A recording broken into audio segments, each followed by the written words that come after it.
friends, today I am going to tell you about the Post-Mauryan period. The Sangam text. Sangam means assembly. Around 2200 years ago, a gathering of Tamil poets and scholars was held under the sponsorship of the Padayan kings.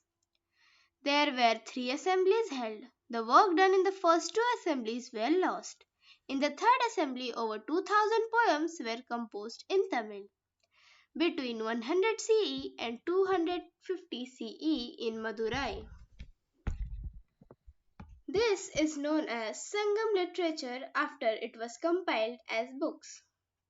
These are the earliest work of Tamil literature available today. The given figures are of the Sangam text. The three kingdoms of Tamil region. The Cholas. The Cholas ruled in the Kaveri Delta. Their capital was Urayur. The most powerful Chola king was Karitakala. He fought against the Cheras, the Pandyas, and Sri Lanka. He constructed many roads and encouraged trade. The given figure is the famous temple of the Cholas. The Cheras. The Cheras ruled over present-day Kerala and some part of Tamil Nadu. Their capital was Vanchi. The most famous Chera king was Nendu Cheraladan. He fought against the Cholas, the Padayans, and the Rome. The Chera rulers traded with Rome and Egypt. The given figure is the famous temple of the Chera kingdom. The Pandyas. The Pandyas controlled the region around Madurai. The most powerful rulers of the Pandya dynasty was Neduncheyan. He was also a patron of art and literature. The kingdom was famous for pearl and they exported pearl to Rome. The given figure is the famous temple of the Pandyas. Economy. The kingdoms of South were very rich. They had abundant natural resources and a flourishing trade. Land was also an important source of revenue. The money collected was used to maintain a large army, ensure a good administration, grant to poets and scholars. The Sangam literature contains many poems praising the kings who rewarded artists. Trade earned a lot of money for kingdoms of South India.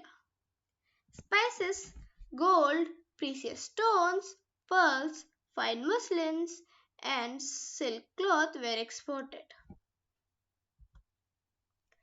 The North and the Deccan. While the Sangam literature was being written in the south, many tribes, especially from Central Asia, had crossed the Hindu Kush and entered India. These were the Indo-Greeks, the Sakyas, the Pallavas, and the Kusanas.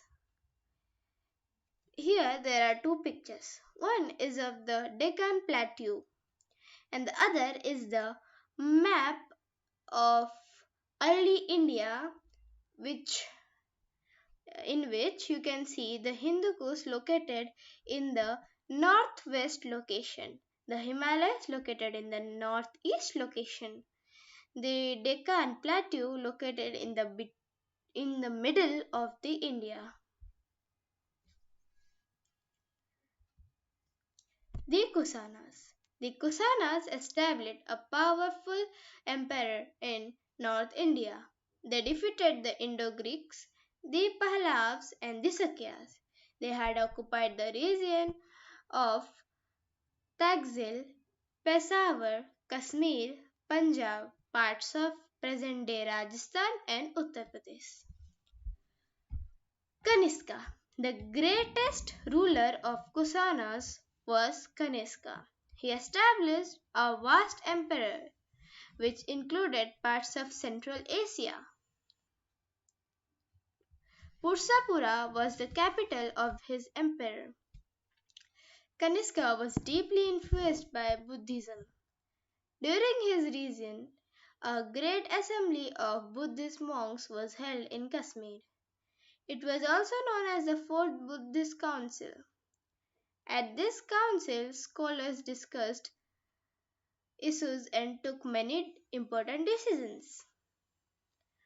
Asvaghosha, who wrote the Buddha Charita, lived at the court of King Kanishka. The given picture of a statue is the headless statue of King Kanishka. The Sattavahanas. The Sattavahanas or Andhras ruled the Deccan for nearly 300 years. Pratisthana was their capital. The most powerful king was Sri Satakarni. Continuous military conflicts, especially against the Sakyas, however, gradually weakened them. Eventually, the empire broke up into smaller kingdoms. The given photos are the architecture of Satavahanas. Trade. Trade flourished during this period. The Indo-Greeks, Kusanas, and the Satavahanas issued a large number of gold, silver, and copper coins. Ports such as Broch, Kalyan, and Sopara were the main centers of trade with other countries. The development of new crafts also promoted trade. The Silk Route. The Chinese were the first to make silk. The Silk Route was the most important trade route. There were several branches of this route. It was through this route that India exported pulse, textiles, ivory, silk, and precious stones. Many rulers tried to control the Silk Route. They protected the traders from attacks by robbers, and in return, the traders gave them a part of their profit. This was profitable for both. The given figure is the Silk Route. Religion. Buddhism and Hinduism. Buddhism was divided into two sects. Hinayana was the earlier and simpler form of Buddhism. Mahayana was the new form with many rituals and ceremonies. Menandre, wealthy merchants, and Kanishka gave donation to Buddhist monasteries. Hinduism. Most of the Sattavahana rulers were Hindus. Hinduism by this time had undergone many changes. Rituals, ceremonies, and sacrifices became less important. The emphasis now was on loving devotion to God, which is also called as bhakti. A pure heart was all that was needed to worship God. The techniques of Bhagavad Gita also became popular in this period. The given two figures are the symbols of Buddhism and Hinduism.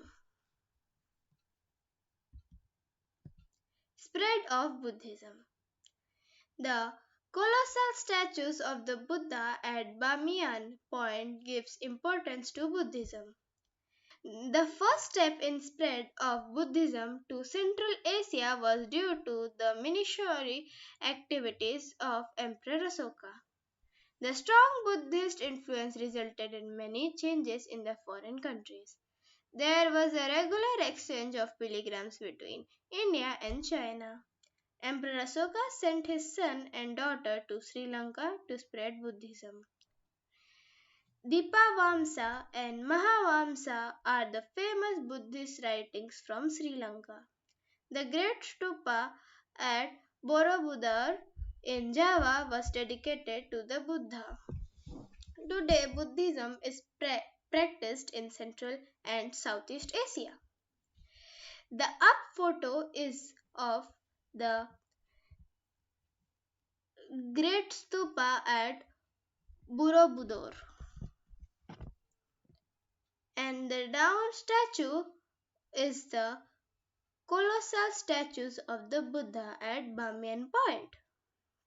And the two other pictures, which is the picture of two books, was Dipavamsa and Mahavamsa.